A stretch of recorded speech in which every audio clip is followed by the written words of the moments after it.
Existe uma oração que você pode estar fazendo agora, mesmo que a Bíblia descreve como ignorada por Deus. Não respondida. Não recusada por falta de fé. Recusada por algo específico que o texto identifica com precisão. Não é uma oração proibida. Não é uma blasfêmia. É uma oração que parece completamente normal. Que muita gente faz de manhã, de noite, antes de dormir, no banco da igreja, na beira da cama. E que o texto bíblico diz que chega ao teto e para. Isaías capítulo 1, versículo 15. Deus fala em primeira pessoa. Quando vocês estenderem as mãos, esconderei os meus olhos de vocês. Mesmo que façam muitas orações, não as ouvirei. Esse não é um versículo obscuro. Está no primeiro capítulo do livro de Isaías, no início da mensagem. E ele não está sozinho. Há pelo menos 4 situações que os textos bíblicos descrevem como bloqueios à oração. Vamos ver cada uma delas. Com os textos, com os contextos, e com o que fazer se você se identificar com alguma delas. Isaías capítulo 1 é um dos textos mais diretos e desconfortáveis de toda a Bíblia. É uma mensagem de Deus ao povo de Israel que estava, ao mesmo tempo, fazendo tudo religiosamente certo e vivendo de forma moralmente errada. Versículo 11. Para que me serve a multidão dos vossos sacrifícios? Diz o Senhor. Estou farto dos holocaustos de carneiros e da gordura dos animais. O versículo 13 vai mais longe. Não me tragam mais oferendas inúteis. O incenso me é abominável. As luas novas e os sábados e as convocações. Não posso suportar iniquidade com solenidade. E então o versículo 15. Quando vocês estenderem as mãos, esconderei meus olhos de vocês. Mesmo que façam muitas orações, não as ouvirei, porque as suas mãos estão cheias de sangue. O diagnóstico é cirúrgico. Não era que eles não oravam. Oravam. Muito. Faziam sacrifícios, guardavam sábados, convocavam assembleias religiosas, pagavam dízimos. Todo o aparato religioso estava funcionando. E Deus diz que estava com náusea. A razão está nos versículos 16 e 17. Lavem-se. Purifiquem-se. Tirem de diante dos meus olhos a maldade das suas ações. Parem de fazer o mal. Aprendam a fazer o bem. Busquem a justiça. Socorram o oprimido. O bloqueio não era litúrgico. Era ético. A oração estava sendo usada como substituto para uma vida transformada, não como expressão dela. Tiago capítulo 4, versículo 3. Vocês pedem e não recebem, porque pedem com intenções erradas, para gastar com os seus prazeres. A palavra grega usada aqui para intenções erradas é kakos, que significa má qualidade, corrompido internamente. Não é a pessoa que pede uma coisa ruim. É a pessoa que pede uma coisa boa por uma razão errada. Salmo 66, versículo 18. Se eu tivesse alimentado iniquidade no meu coração, o Senhor não me teria ouvido. A condição para a oração ser ouvida está no coração, não nas palavras. Ezequiel capítulo 14, versículo 3 é ainda mais específico. Filho do homem, esses homens puseram os seus ídolos no coração e puseram diante do seu rosto o tropeço da sua iniquidade. Devo de alguma forma ser consultado por eles. O texto usa a imagem de ídolos no coração, não estátuas, não altares físicos. Prioridades, vícios, apegos, pessoas, ambições que ocupam o centro que pertenceria a Deus. A imagem que o texto de Ezequiel constrói é poderosa. A pessoa vem orar, mas traz junto todos os ídolos do coração. É como entrar num quarto para falar com alguém trazendo junto uma multidão de outras pessoas que você valoriza mais. A conversa não acontece da mesma forma. O coração dividido não é necessariamente hipócrita. Pode ser genuinamente devoto em certos momentos, mas carrega consigo lealdades conflitantes que o texto identifica como bloqueio. Lucas capítulo 18, versículos 9 a 14. Jesus conta uma parábola diretamente sobre esse tema. 2 homens vão ao templo orar. Um é fariseu, respeitado, religioso, eticamente correto. O outro é cobrador de impostos, socialmente desprezado, moralmente suspeito. O fariseu ora assim: Deus, graças te dou porque não sou como os outros homens, ladrões, injustos, adúlteros, nem como este cobrador de impostos.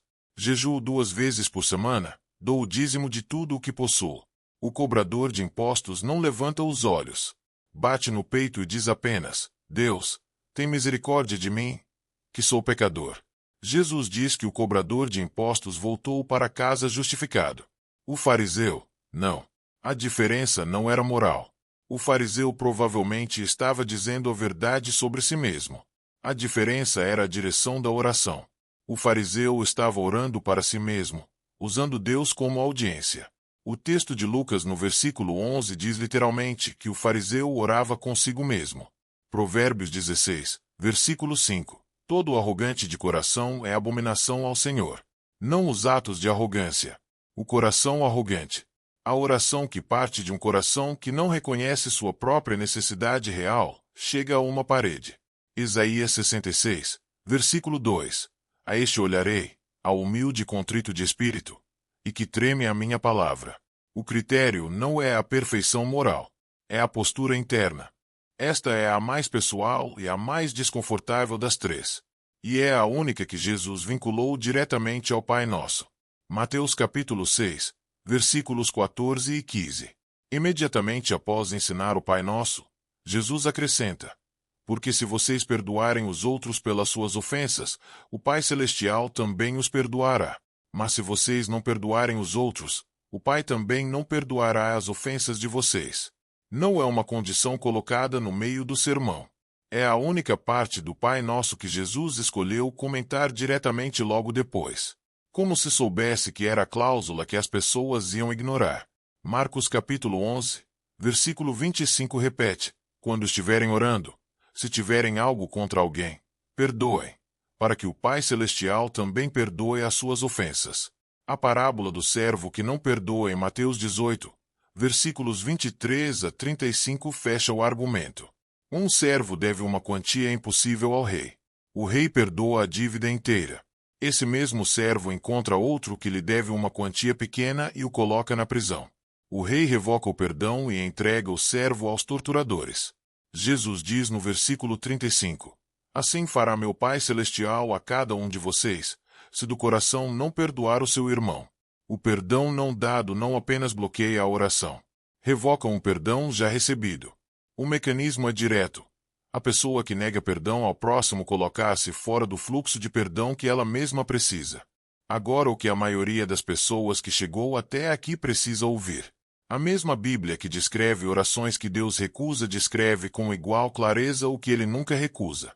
Salmo 34, versículo 18. O Senhor está perto dos que têm o coração partido e salva-os de espírito abatido. Não é uma promessa condicional. Não tem cláusula de qualificação moral. Coração partido, espírito abatido. É a condição mais acessível que existe. Salmo 51, versículo 17. Os sacrifícios para Deus são o espírito quebrantado.